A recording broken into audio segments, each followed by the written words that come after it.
अस्सलाम वालेकुम जी, क्या हाल चाल है आप सबके। उम्मीद करती हूँ सब ठीक ठाक होंगे। आ चुका है आमों का सीज़न और हम भी आज लेकर आए हैं आम। मुझे इनकी किस्मों का पता नहीं है कि किसका क्या नाम है, बहुत सी इकसाम है आमों की, लेकिन यहाँ पर मैं लेके आई हूँ छोटे साइज़ के आम जिनको चूस कर खाया जाता है। बहुत ही मज़ेदार, बहुत ही ज़बरदस्त इनका जो है वो कलर और जायका होता है। तो हम लोग आम लेकर आए हैं आज, बहुत ही मज़ेदार से।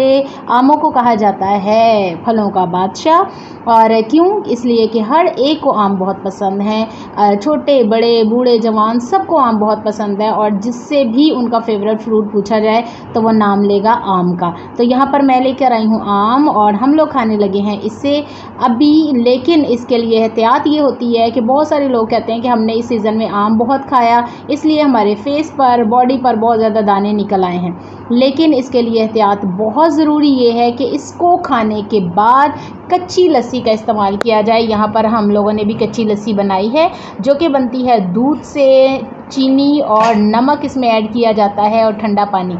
बर्फ़ भी आप डाल सकते हैं, लेकिन अगर आपने ठंडा पानी डाल लिया है तो बर्फ़ की ज़रूरत नहीं है। तो हम लोग खाने लगे हैं आम, और अभी हम लोग जनाब आमों से लुत्फ़अंदोज़ होंगे। तो आप भी ज़रूर ट्राई करें, ज़रूर खाएं, अपने बच्चों को बना के दें कच्ची लस्सी के साथ आम। और यहाँ पर मैं आपको ये भी बताती चलूँ कि इसका मिल्क शेक भी बहुत ज़्यादा पसंद किया जाता है, बहुत शौक़ से लोग पीते हैं। और बाज़ार में भी इसके जो डिफरेंट गर्मियों में जो स्टॉल्स लगाए जाते हैं, छोटी छोटी शॉप्स लगाई जाती हैं आमों के मिल्क शेक की।